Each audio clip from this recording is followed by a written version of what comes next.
Perkenalkan, saya Fikriah Munasifa dengan NIM 2211000617. Di sini saya akan mempraktekkan cara berkomunikasi dengan pasien halusinasi untuk tugas matkul keperawatan jiwa. Kemudian untuk intervensi yang digunakan yaitu menggunakan SP1 halusinasi. Masuk di tahap yang pertama yaitu tahap persiapan. Yang perlu kita lakukan yaitu yang pertama mendapatkan informasi terkait pasien atau klien, kemudian mengevaluasi kemampuan dan fantasi diri, dan juga mempersiapkan peralatan untuk melakukan pengkajian. Selamat siang. Siang. Baik, sebelumnya perkenalkan ya Bu, saya perawat Fikriah yang bertugas pada siang hari ini. Kalau boleh tahu dengan Ibu siapa? Ibu Siti. Oke, Ibu Siti alamatnya di mana? Di Bantul. Baik, alamatnya di Bantul ya Bu. Silakan Ibu, ada keluhan apa hari ini? Kalau boleh tahu? Saya tadi malam mendengarkan suara yang ingin membunuh saya. Oh, jadi tiba-tiba Ibu mendengar ada suara yang ingin membunuh Ibu? Iya, Bu. Oke, baik. Jadi kalau begitu mungkin alangkah baiknya kita bersama-sama ya Bu mendiskusikan kira-kira yang Ibu rasakan itu apa. Waktunya mungkin 7-10 menit. Apakah Ibu bersedia? Bersedia. Oke, bersedia ya. Saya tegaskan bahwa saya di sini sebagai perawat tentu saja akan menjamin 100% kerahasiaan semua yang Ibu katakan. Toh pun nanti kalau misal memang informasi tersebut diperlukan untuk terapi yang mungkin akan Ibu lakukan. Seperti itu? Oke, baik. Oke, untuk tempatnya mau di sini saja? Iya, di sini saja. Oke, sebelum dimulai ada yang Ibu tanyakan terlebih dahulu mungkin? Tidak, Bu. Oke, nggak ada ya. Kalau gitu kita mulai ya. Oke, mungkin selain mendengar suara tersebut ada keluhan lain? Tidak ada, saya cuma mendengar suara-suara itu saja. Oke, terus suaranya kira-kira mengganggu istirahat Ibu nggak? Mengganggu saya jadi tidak bisa tidur. Oke, mungkin Ibu bisa ceritakan lebih jelas lagi kira-kira isi suaranya tuh seperti apa? Atau suaranya tuh mengatakan apa? Dia bilang ingin membunuh saya, seperti itu. Oke, terus kalau boleh tahu Ibu suaranya sering muncul nggak? Atau jarang-jarang? Muncul kalau pas saya mau tidur, jadinya saya tidak bisa tidur. Oke, munculnya di waktu-waktu tertentu ya, waktunya tadi sebelum tidur. Iya, betul. Oke, terus kira-kira Ibu ada menyadari nggak kalau misal suara ini tuh muncul karena ini atau sebabnya ini gitu? Nggak tahu. Oke, belum tahu ya. Terus kira-kira waktu Ibu mendengar ancaman atau suara yang berisi ancaman tersebut, perasaan Ibu gimana? Saya jadi takut, kepikiran terus. Ibu takut ya pasti. Oke, terus responnya gimana Bu waktu mendengar suara tersebut? Saya cuman menutup telinga saya dengan bantal dan saya menangis ketakutan. Oke. Mohon maaf, di rumah ada keluarga lain atau tinggal sendiri? Saya kebetulan di sini cuma sendirian. Oke. Jadi karena nggak ada temen ya Bu, terus Iya. akhirnya Ibu ya berusaha untuk menenangkan diri sendiri dengan cara menutup bantal tadi. Iya. Oke. Baik, sepertinya setelah tadi kita berbincang dan berdiskusi dan sepertinya saya dapat menyimpulkan berdasarkan yang Ibu ceritakan tadi, mohon maaf sekali, sepertinya Ibu mengalami halusinasi. Nah, halusinasinya itu sepertinya di bagian pendengaran. Seperti itu.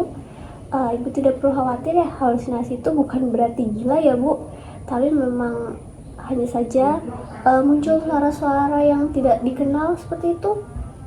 Oke. Nah, halusinasi itu juga saya tegaskan bahwa tidak nyata. Oke, apa yang Ibu dengar, apa yang Ibu rasakan terkait suara tersebut itu tidak nyata. Seperti itu? Iya. Oke, mungkin saya akan mengajarkan ya cara-cara bagaimana untuk mengontrol halusinasi. Ibu mau dengar? Boleh. Oke, nah yang pertama itu bisa dengan menghardik Bu. Nah yang kedua bisa dengan minum obat-obatan secara rutin yang nanti sudah diresepkan oleh dokter. Terus yang ketiga bisa dengan mengajak bercakap-cakap orang. Misalkan tadi ibu bilang ibu sendiri, nah mungkin ibu bisa keluar untuk menemui tetangga atau mungkin teman ibu atau siapapun lewat telepon boleh. Jadi seberusaha mungkin ketika halusinasi tersebut datang, ibu cobalah untuk berkomunikasi dengan orang lain seperti itu. Yang keempat bisa dengan melakukan kegiatan yang mungkin ibu sukai. Oke? Oke. Nah, untuk yang pertama, mau kita berlatih cara menghardik? Mau. Oke. Jadi menghardik itu merupakan suatu cara ya Bu untuk mengontrol halusinasi tadi. Caranya yaitu dengan menolak halusinasi tersebut datang. Nah, metodenya seperti ini saya contohkan ya Bu. Nanti bisa ibu praktekkan kembali. Seperti itu? Iya, Sus. Oke, yang pertama ibu bisa menutup kedua telinga dengan telapak tangan, kemudian mengatakan saya tidak mau dengar. Saya tidak mau dengar. Nah, kalau mungkin ibu merasa canggung mengatakannya sendiri, ibu boleh menghadap kaca terus melakukan hal tersebut. Oke, ibu bisa ulangi. Menutup telinga, selanjutnya mengatakan saya tidak dengar, saya tidak dengar. Ya, bagus. Jangan lupa mengatakannya dengan tegas dan lantang ya Bu. Oke. Nah, mungkin memang caranya sederhana, tapi memang beberapa hal membuktikan kalau menghardik itu cukup dapat mengontrol halusinasi tersebut. Secara tidak langsung ibu menolak ya halusinasi tersebut datang. Seperti itu. Iya, Sus. Oke, mungkin alangkah baiknya kita bersama-sama membuat jadwal harian gimana? Boleh. Oke. Kira-kira makannya mau di jam berapa? Jam 8. Oke. Nah, untuk menghardik sendiri ibu mau di jam berapa atau Mau saat itu aja, Sus. Oke, ketika suaranya muncul aja. Iya. Sebelum tidur ya? Iya. Paling penting. Oke.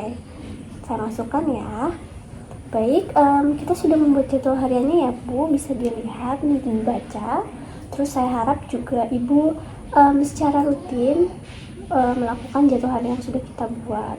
Tujuannya supaya nanti ibu tidak mungkin waktu luangnya jadi berkurang. Nah, waktu luang juga nanti jadi terisi oleh kegiatan-kegiatan ini yang nantinya mungkin secara tidak langsung mencegah halusinasi tersebut untuk datang.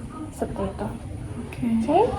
Bagaimana ibu perasaannya setelah berbincang dengan saya dan berlatih mengontrol halusinasi?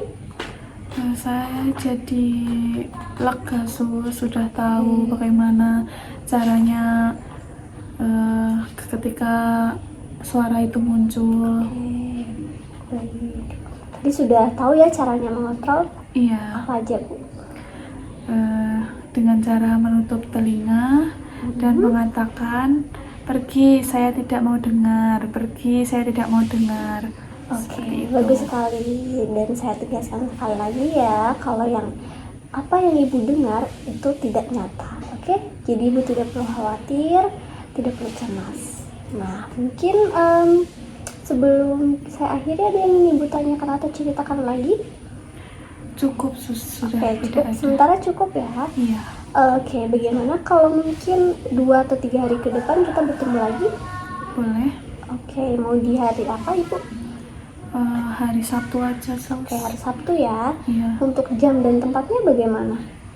Jamnya sore aja, untuk tempatnya di sini. Oke, jam 3 ya tempatnya Iya. di sini. Setuju ibu? Setuju. Oke, baik. Jadi nanti 3 hari ke depan kita akan bertemu lagi di jam 3 dan tepatnya di sini untuk bersama-sama mengevaluasi bagaimana perasaan ibu pada saat itu dan juga bagaimana halusinasi yang ibu rasakan. Seperti itu. Nanti saya juga tidak lupa untuk mengecek ya Bu bagaimana jadwal hari yang sudah ibu lakukan. Itu saja. Ada yang diceritakan atau ditanyakan lagi? Tidak, Sus. Oke, sudah mengerti ya. Jangan lupa ibu berlatih cara menghardik. Oke? Oke, Sus. Oke, terima kasih. Saya izin pamit ya. Hati-hati di jalan ibu. Iya, terima kasih, Sus. Yang terakhir yaitu melakukan dokumentasi. Subjektif, pasien tadi mengatakan mendengar suara yang akan membunuh pasien. Kemudian pasien juga merasa cemas terkait suara tersebut. pasien merasa khawatir, dan juga pasien mengatakan bahwa tidurnya terganggu akibat suara tersebut. Kemudian pasien juga mengatakan dia tinggal sendiri dan tidak ada rekan atau kerabat yang berada pada satu rumah. Objektif, pasien terlihat lemas dan lesu, pasien juga terlihat tampak khawatir, kemudian pasien terlihat kebingungan. Untuk asesmennya yaitu pemberian SP1 atau pengkajian terkait halusinasi yang pasien rasakan. Untuk planningnya yaitu pertemuan kembali di hari Sabtu pada jam 3 untuk tempatnya di ruangan yang sama untuk mengevaluasi kembali bagaimana perasaan klien dan bagaimana halusinasi yang klien rasakan. Sekian video praktek dari saya, kurang lebihnya mohon maaf, terima kasih.